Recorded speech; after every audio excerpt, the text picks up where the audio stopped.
अष्टम गुजरी। प्रथम छांदरे प्रभु और भक्तर भावकथन, द्वितीय छांदरे विषयार अटकल, तृतीय छांदरे एकनिष्ठ भावर पराकाष्ठा, चतुर्थ छांदरे अहंत्वनाश, पंचम छांदरे ममत्वबुधर असारता, षष्ठ छांदरे वसुदेव सर्वं इतिर भावना और सप्तम छांदरे बातक्रिया बा प्राणायाम साधन संबंधरे वर्णित होइथिबा बेले अष्टम छांद आत्मनिवेदन सह शरणागति लाभर उत्कर्षता व्यक्त करिथाए। संसार लीला प्रभुंकर मायाशक्तिर एक उत्स।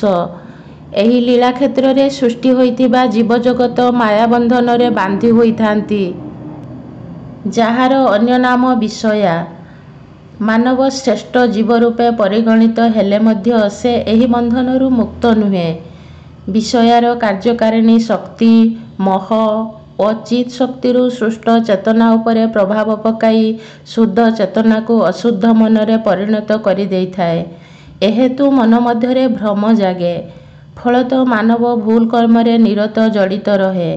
इंद्रिय सुख को प्रकृत सुख बोली मणे, क्षणक पाई तहिरु निवृत्त हेबाकु इच्छा करे नाही। एहार अन्य नाम भोग।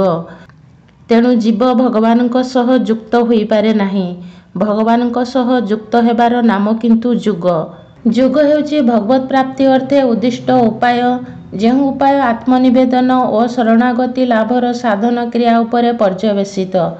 सर्वशक्तिमान भगवानक पदरे आत्मनिवेदन और शरणागति लाभर साधन क्रिया संपूर्ण रूपे मन साधन उपरे निर्भर करे।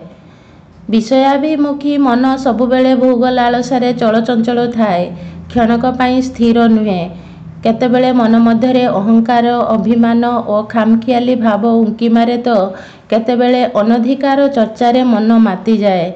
सेथिलागी गरुड़ पुराण रे वर्णित संसार सर्प संदष्ट नष्ट चष्टक भेषजं कृष्णेति वैष्णवं मंत्रं श्रुत्वा मुक्त भवेन्नर।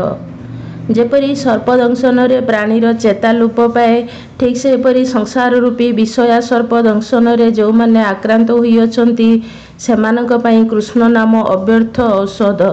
मात्र गुरु महात्मांक ठारू कृष्ण परमब्रह्मंक नाम प्राप्ति होइथिले मध्य एकनिष्ठ भावर अभाव, खामखियाली मनोभाव और प्रभु को पाइबा पई उपयोगी हेउथिबा व्याकुलतार अभाव जोगु सठिक साधना मार्गरे अग्रसर हेबा संभव हुए नाही। प्रभु को पाइबा पई जात व्याकुलता ही भक्ति। मात्र विषया पई जात व्याकुलता अटे आसक्ति। आसक्तियुक्त मन पक्षे भक्ति साधन दुर्ह व्यापार। तेणु मुनि ऋषि माने भगवत प्राप्ति निमंते नवदा भक्ति मार्गर सहायता नहीं थांती। श्रीमद् भागवत शास्त्र रे वर्णित श्रवणं कीर्तनं विष्णु स्मरणं पाद सेवनं अर्चनं वंदनं दास्य सख्य आत्मनिवेदनम।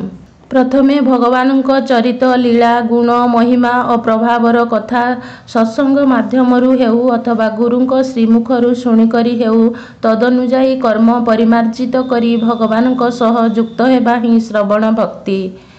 पुनः प्रभुଙ୍କ लीला गुण शक्ति सत्ता संबंधरे कौनसी क्षेत्ररु श्रवण करी बा सद्ग्रंथ माध्यमरे ज्ञात होई प्रेमपूर्वक उच्चारण करी कीर्तन रे मजी प्रभुଙ୍କ सानिध्य लाभ करिबाकु कीर्तन भक्ति कहंती। तेणु विष्णु पुराण रे वर्णित कृष्णेति मंगल नाम जस्य वाचि प्रवर्तते भस्मी भवति राजेन्द्र महापातक कोटिभिः। अर्थात हे राजन, जो मानकर उच्चारित वाक्य परम मंगलमय कृष्णकर नाम रही थाए सेमानकर कोटि जन्मर महापातक नष्ट हुए। प्रभुଙ୍କ गुण कीर्तन परे भक्त तांकर स्मरण मनन तथा स्वरूप चिंता करिबा सह सेथिरे मजी जेउ समय बिताए ताहा स्मरण भक्ति। एहा द्वारा मध्य मानव परमब्रह्म भगवानଙ୍କ सह जुगजुक्त होइथाए।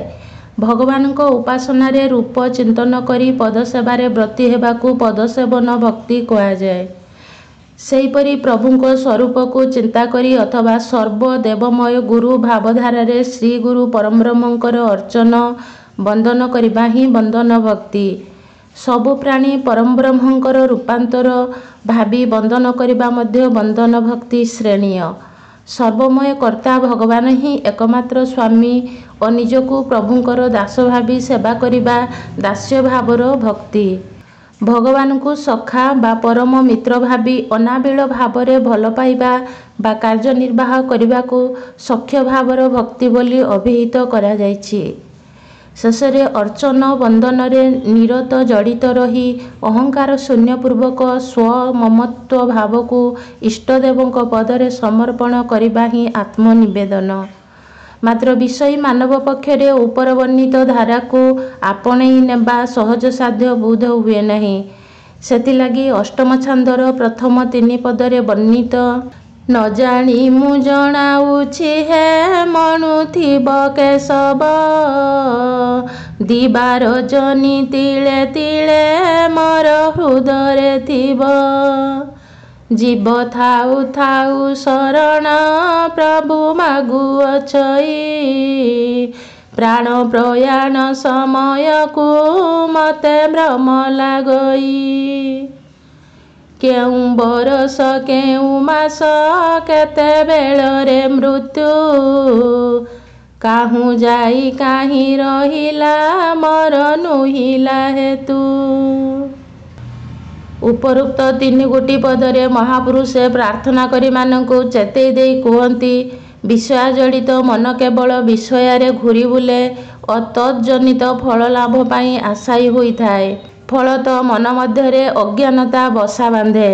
ମାନବ ଜୀବନ ମରଣର ଗତି ସମ୍ବନ୍ଧରେ ଅବଗତ ହୋଇପାରେ ନାହିଁ। ନିଶ୍ୱାସ ପ୍ରଶ୍ୱାସ ମଧ୍ୟରେ ସଂଗଠିତ ହେଉଥିବା ଜୀବ ପରମର ଖେଳ ଅବୁଝା ହୋଇ ରହିଯାଏ। କାହୁଁ ଯାଇ କାହୁଁ ରହିଲାର ଭାବନା କେବଳ ଭାବନାରେ ରହେ। ଦେହାନ୍ତ ସମୟ ଯେତେ ପାଖେଇ ପାଖେଇ ଆସେ ସେହି ଅନୁପାତରେ ଭ୍ରମ ମନ ମଧ୍ୟରେ ବଢ଼ି ଚାଲେ। ମନ ଚାହୁଁଥିବା କାର୍ଯ୍ୟ ଆଉ ଇନ୍ଦ୍ରିୟମାନଙ୍କ ଦ୍ୱାରା ସାଧିତ ହୋଇପାରେ ନାହିଁ। ଯୌବନର ଉଦ୍ଦାମତା ଯାହା ଅହଙ୍କାରର ଭାବ ସୃଷ୍ଟି କରୁଥିଲା ତାହା ବହୁ ଦୂରକୁ ଚାଲି ଯାଇଥାଏ। ସେଥିଲାଗି ଦେହାନ୍ତ ସମୟ ଉପନୀତ ହେବାର ବହୁ ପୂର୍ବରୁ ପ୍ରଭୁଙ୍କ ଶରଣାପନ୍ନ ହେବା ଉଚିତ। ମାନବ ଜୀବନର ଅନ୍ତିମାବସ୍ଥା ଅଜ୍ଞାନାବସ୍ଥା।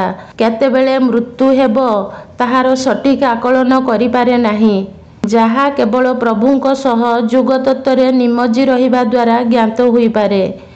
ମହାପୁରୁଷ ଅଚ୍ୟୁତାନନ୍ଦ କିନ୍ତୁ ନିର୍ବିକଳ୍ପ ସମାଧିସ୍ଥ ଯୁଗତତ୍ତ୍ୱରେ ପଟୁତା ହାସଲ କରି ଇଚ୍ଛା କରିଥିବା ଜ୍ୟେଷ୍ଠ ଶୁକ୍ଳ ଏକାଦଶୀ ତିଥିରେ ଚିତ୍ରୁତ୍ପଳା କୂଳସ୍ଥ ନେମାଳ ଗ୍ରାମରେ ଶରୀର ରକ୍ଷା ଇଚ୍ଛା ପ୍ରକଟ କରିଥିଲେ ଓ ଲାଭ କରିଥିଲେ ମଧ୍ୟ। ଚିତ୍ରୁତ୍ପଳା ଶବ୍ଦକୁ ବିଶ୍ଳେଷଣ କଲେ ପ୍ରକୃତ ମହାପୁରୁଷ କେଉଁଠି ଶରୀର ରକ୍ଷା କରିଥିଲେ ତାହା ବେଶ୍ ବୁଝାପଡ଼େ। ଚିତ୍ର ବିଚିତ୍ର ହୋଇଥିବା ଉତ୍ପଳକୁ ସାଧାରଣତଃ ଚିତ୍ରୁତ୍ପଳା କୁହାଯାଏ। ଶରୀର ମଧ୍ୟସ୍ଥ ତ୍ରିକୁଟିରେ ଅବସ୍ଥାନ କରୁଥିବା ସହସ୍ରାର ଚକ୍ରକୁ ସହସ୍ରାର ପଦ୍ମ ସହ ତୁଳନା କରାଯାଏ। ସେହି ସହସ୍ରାର ପଦ୍ମକୁ ଶୂନ୍ୟରୁ ଆସୁଥିବା ଜ୍ୟୋତି ତାହା ବୈଚିତ୍ର୍ୟମୟ ଜ୍ୟୋତି ରଙ୍ଗିମାରେ ରଙ୍ଗୀନ ହୋଇଥାଏ। ଚିତ୍ର ବିଚିତ୍ର ହୋଇଥିବା ଉତ୍ପଳ ପରି ସହସ୍ରାର ଚକ୍ର ଦୃଶ୍ୟମାନ ହେତୁ ତାହା ଚିତ୍ରୁତ୍ପଳାର ଆଖ୍ୟା ବହନ କରିଥାଏ। ନେମାଳ ଶବ୍ଦ ନବମାଳ ଶବ୍ଦର ଅପଭ୍ରଂଶ ମାତ୍ର। ଧରାପୃଷ୍ଠରେ ଚିତ୍ରୁତ୍ପଳା ନଦୀକୂଳରେ 9ଟି ଗ୍ରାମ ମାଳମାଳ ସଦୃଶ ରହିଥିଲା, ଯାହା ନବଧା ଭକ୍ତିର ପରିଚାୟକ।